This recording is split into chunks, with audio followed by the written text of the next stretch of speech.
अस्सलाम वालेकुम, क्या हाल है आपके बच्चों? आज मैं आपसे डिस्कस करूंगा कि कंप्यूटर साइंस का जो हमारा पेपर है मंडे को, उसमें किस तरीके से उसकी तैयारी की जा सकती है। सबसे पहले मैं आपको बताता चलूं कि न्यू मॉडल पेपर के हिसाब से हमें जो है वो तैयारी करनी है और इसके हिसाब से हमारे पास 3 सेक्शंस हैं, सेक्शन ए, सेक्शन बी और सेक्शन सी।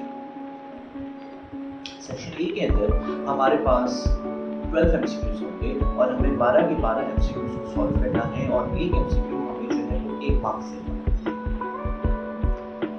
प्रोबेबली हमें इसके लिए जो है वो एमसीक्यू सेक्शन के लिए हमें जो है वो 30 मिनट दिए जाएंगे, ठीक है जी। उसके बाद बढ़ते हैं आगे सेक्शन नेक्स्ट सेक्शन हमारे पास है सेक्शन बी जो है वो शॉर्ट क्वेश्चन आंसर्स पे मुश्तमिल होगा और उसके अंदर आपको 8 क्वेश्चंस करने होंगे आउट ऑफ 12। ये 4 क्वेश्चंस वो आपके पास चॉइस होगी। नेक्स्ट बढ़ते हैं आगे। नेक्स्ट हमारे पास सेक्शन सी जिसके अंदर हमारे पास लॉन्ग डिस्क्रिप्टिव क्वेश्चंस होंगे। उसके अंदर आपने 4 क्वेश्चंस करने हैं आउट ऑफ 6। इसका मतलब इस सेक्शन के अंदर हमारे पास होगा वो 6 मार्क्स का होगा और उसके हिसाब से अगर आपने 4 क्वेश्चंस करने हैं तो टोटल आपके पास 24 मार्क्स हो गए।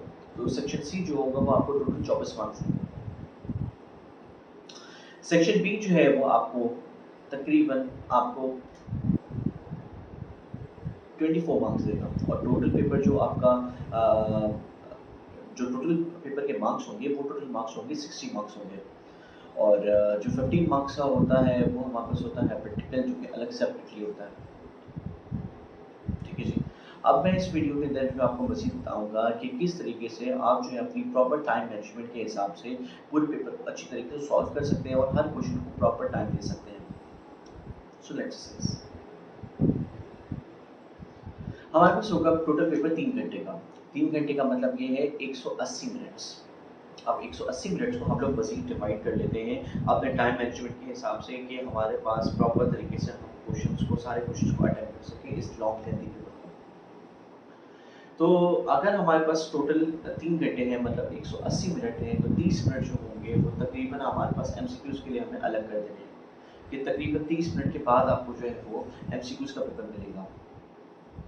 तो 30 मिनट जब हम लोग निकाल देंगे 180 में से तो हमारे पास बचेंगे 150 मिनट। अब 150 मिनट्स को हमें इस तरीके से डिवाइड करना है कि हमारे पास हम लोग जो इजीली पूरा का पूरा पेपर कंप्लीट कर सकें और रिवाइज कर सकें। इसमें सबसे पहले मैं आपको ये बताऊंगा कि जो आपने सेक्शन बी को अटेम्प्ट करना है और सेक्शन बी के अंदर जो आपको 8 क्वेश्चन अटेम्प्ट करने हैं, मेरा मशवरा ये है कि आपको एक क्वेश्चन के ऊपर 10 मिनट जो है वो लगाने चाहिए जी। एक क्वेश्चन के ऊपर आपको 10 मिनट लगाने चाहिए और 10 मिनट में आप खुला आपको मैं बता रहा हूँ, एक क्वेश्चन पे आप 10 मिनट लगाइए, खुला आराम से सोचिए, देखिए, टेक योर प्रॉपर टाइम।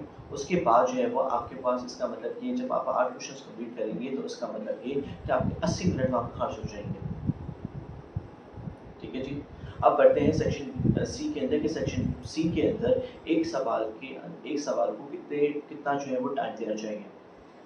तो मेरा ये मानना है कि जो सेक्शन सी के अंदर जब आप उसको अटेम्प्ट करेंगे और उसके अंदर आपको 4 लॉन्ग क्वेश्चन आपको अटेम्प्ट करने हैं तो उसके अंदर आपको एक सवाल को, एक लॉन्ग आंसर को आपको कम से कम 15 मिनट देने चाहिए। 15 के हिसाब से अगर 4 को हम लोग सर्व देंगे तो हमारे पास बनता है टोटल 60 मिनट्स। तो अगर आप 80 मिनट जो है वो देंगे सेक्शन बी को और 60 मिनट्स देंगे आप सेक्शन सी को तो मजीद आपके पास 10 मिनट्स बचेंगे पूरा पेपर रिवाइज करने के लिए। तो मैं ये समझता हूँ इस टाइम मैनेजमेंट के हिसाब से आप जो है वो बखूबी पूरा पेपर इसी टाइम पीरियड के अंदर कंप्लीट कर सकते हैं और रिविजन का भी टाइम मिल जाएगा आपको। आई होप कि आपको जो है वो टाइम मैनेजमेंट काम आए आपके पेपर के लिए। मैं आपके लिए दुआ करूँगा। खुश रहिए। जज़ाकल्लाह।